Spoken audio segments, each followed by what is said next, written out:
they will not only be working in the private sector, they'll also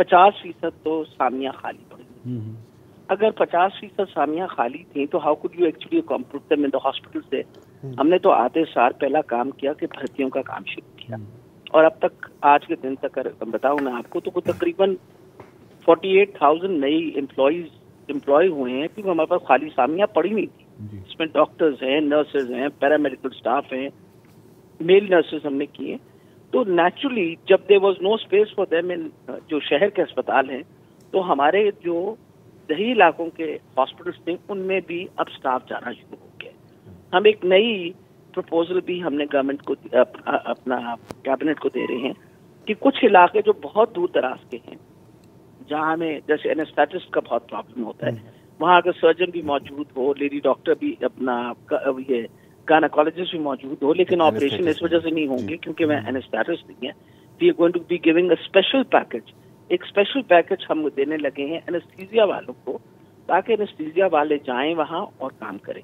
لیکن جو بات سمجھنے کی ہے وہ ایک بات جو میں واضح طور پہ بتانا چاہتی ہوں کہ دیکھیں, ہمارا جو پاپولیشن ہے کوئی تقریباً اس وقت ہم 11 کروڑ سے زیادہ کی آبادی آپ کی پنجاب کی. اب اس 11 کروڑ کی آبادی کو آپ صحت کی سہولت کیسے دیں؟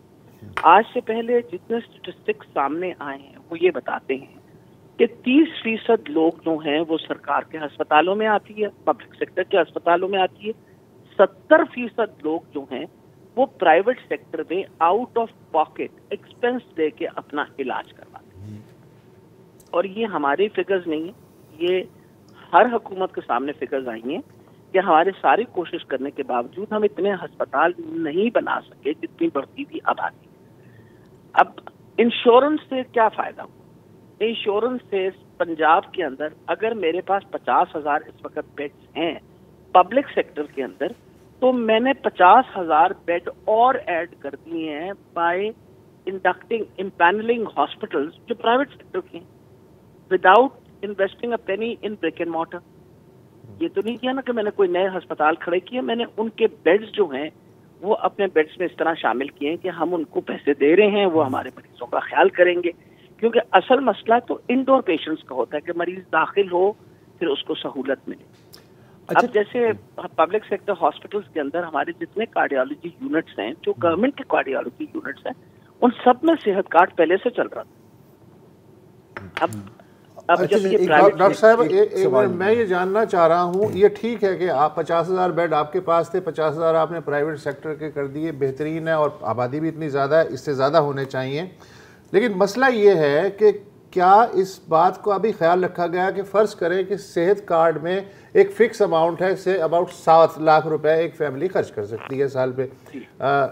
اچھا, اگر وہ 10 لاکھ اگر وہ سرکاری سیکٹر کے ہاسپٹل میں جائے تو وہ علاج جو ہے زیادہ لوگوں کا ہو سکتا ہے اگر انہیں ضرورت ہو. لیکن اگر وہ پرائیویٹ سیکٹر میں جائے 10 لاکھ روپے کے اماؤنٹ کے ساتھ تو وہ ایک ہی مریض پہ شاید کھینچ لیں گے. تو کیا اس کا بھی احتمال خیال رکھا گیا ہے اس صحت کارڈ کے حوالے سے کہ وہی ریٹس چارج کریں جو آپ نے ریکمینڈ کیے ہیں, یا وہ اپنی مرضی سے ریٹ چارج کریں اور کارڈ ایک ہی دن میں سب ختم ہو جائے؟ نہیں, بالکل اس طرح نہیں ہے. سارے ہاسپٹلس کو باقاعدہ گریڈنگ کی گئی ہے, یعنی گریڈ 5, 4, 3, 2, 1 اس طرح کے ہاسپٹلس. اور جو دیکھیں ہم نے تو پیسے دیے ہیں اسٹیٹ لائف انشورنس کمپنی کو, اسٹیٹ لائف آگے امپینل کر رہی ہاسپٹل, انہوں نے ان کے ساتھ نیگوشیٹ کر کے ایک سرٹن ریٹ مقرر کیا ہے. This is now between the state life and them, not between us. اب دیکھیے نا, میرا ریکرنٹ بجٹ جو ہے نا دونوں محکموں کا پورا سال کا, وہ تقریباً 240 بلین روپیز ہے, 240 ارب روپے. انشورنس میں وی آر پیئنگ اندر 130 بلین اے ایئر. ہم نے کوئی انویسٹمنٹ کسی بریک اینڈ مارٹر پہ نہیں کی. ہمارے ویسے نئے جو پہلے ہم نے طے کر کے جو ہسپتال بنا رہے ہیں, الحمدللہ باقی حکومتوں کے مقابلے میں بہت زیادہ ہسپتال ہم نئے بنا رہے ہیں. جیسے 7 مدر اینڈ چائلڈ نئے ہاسپٹل بن رہے ہیں. پھر گنگا رام ہاسپٹل کے ساتھ 650 bedded mother and child hospital, state of art hospital بنایا جا رہا ہے ایز اے ریفرل ہاسپٹل. پھر اس کے بعد مشتر 2 بنایا جا رہا ہے, رحیم یار خان 2. یعنی یہ تھوڑی ہے کہ پبلک سیکٹر میں خدا نخواستہ ہم نے انویسٹمنٹ نہیں کی. لیکن آپ اپنی آبادی دیکھیے اور اس سے پہلے دیکھیے اصل ایشو ڈاکٹر صاحبہ یہ نہیں ہے. ظاہر ہے کہ پبلک سیکٹر میں آپ نے بتایا ہاسپٹلز بن رہے ہیں. اصل ایشو یہ ہے کہ جو ڈاکٹر ہے وہ شہر چھوڑ کے جانا ہی نہیں چاہ رہا, چاہے آپ اس کی پوسٹنگ کریں یا نہ کریں. اور جو کمپاؤنڈر ہے پریکٹیکلی وہ اپنی جگہ کسی اور بندے کو اپنی تنخواہ میں سے حصہ دے رہا ہے تاکہ اس کی حاضری لگتی رہے. یہ میں خود دیہاتوں میں دیکھ کے آیا ہوں. کئی حکومتیں کوشش کرتے کرتے مر گئیں. کسی نے ٹوٹل پرائیویٹ پریکٹس پہ پابندی لگا دی سرکاری ڈاکٹر کی. کسی نے کہا کہ جی آپ اپنا جو 8 گھنٹے کا ٹائم ہے وہ ہاسپٹل میں دینے کے بعد اس کے بعد آزاد ہیں, آپ پرائیویٹ پریکٹس سے پیسہ کما لیں. اور کسی نے کوئی اور اسکیم دی اور آپ نے لگتا ہے کہ ہتھیار ڈال دیے کہ یار اس کا کچھ نہیں ہو سکتا سوائے اس کے کہ پرائیویٹ سیکٹر کو انڈکٹ کیا جائے. سوال یہ ہے کہ مانیٹرنگ سسٹم وہ کس پائے کا ہو اور کیسا ہو کہ اس مسئلے پہ قابو پایا جا سکے, یا کیسے پایا جا سکتا ہے؟ بھلے 30% ہی کیٹر کرتے ہیں. بات آپ کو سمجھنی پڑے گی کہ یہ آج کے دن تو نہیں انٹروڈیوس ہوا نا, بالکل. اس کو ہم اٹ ہیز بین اسٹیگرڈ. 2019 میں ہم نے شروع کیا. 30% وہ آبادی جو غربت کی سطح سے نیچے رہتی تھی ان سب کو ہم نے انشورنس کارڈز دیے اور 36 کے 36 اضلاع کے اندر دیے. پھر اس کے بعد ہم نے اس جنوری میں پچھلے سال کی جنوری میں 2021 کے جنوری میں ہم نے یہ طے کیا کہ ہم نے پورے پنجاب کو دینا ہے. اور مئی کے مہینے میں ڈی جی خان ڈویژن اور ساہیوال ڈویژن کو مکمل طور پہ یونیورسل ہیلتھ انشورنس مل گئی. اچھا we are now this is how we are going towards universal health coverage. Universal health coverage کا یہ مطلب ہے کہ انیکوٹی جس کی وجہ سے ہر انسان صحت کی سہولت لے سکے, ہم نے ان کو 10 لاکھ کا کارڈ دے دیا. اب مقصد ہے ہم نے بالکل وہ آپ نے کہا نا جان چھڑانے والی بات نہیں کہی. ہم نے وہ کام کیا ہے جو آج سے پہلے کبھی کسی حکومت نے نہیں سوچا. How to work in close collaboration public sector and private sector together. اچھا ڈاکٹر صاحب سوری پرائیویٹ سیکٹر میں آپ کو آپ کی بات کاٹنے کے لیے معذرت, ہمیں ایک وقفہ لینا ہے یہاں پر. آپ نے پرائیویٹ سیکٹر کا ذکر کیا تو ایک جو کنسرن ہے بہت لوگوں کا اور وہ ہے کہ ابھی کچھ ہسپتالوں میں لوگوں کو کافی ایکسپلائٹ بھی کیا جاتا ہے بل کے نام پر. تو ایک وقفہ لیتے ہیں تو اس کے بارے میں پوچھتے ہیں کہ کیا اس کے بارے میں کچھ سیف گارڈز ہو سکتے ہیں یا نہیں.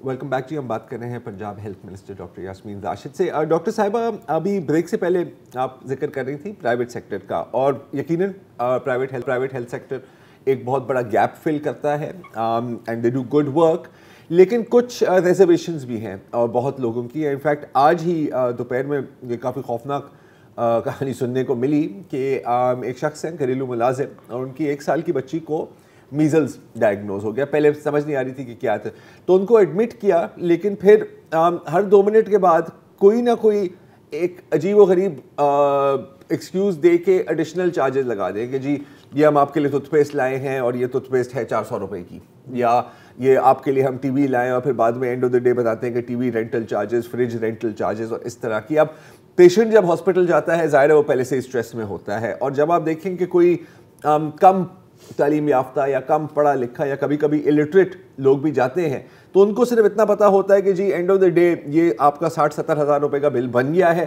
اور یہ آپ نے دینا ہی دینا ہے.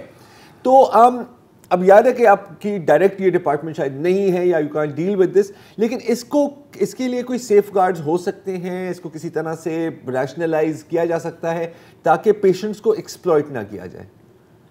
سب سے امپورٹنٹ یہ چیز ہے all those hospitals are being impaired جن کے ساتھ پہلے ریٹ انشورنس کمپنی نے طے کیے.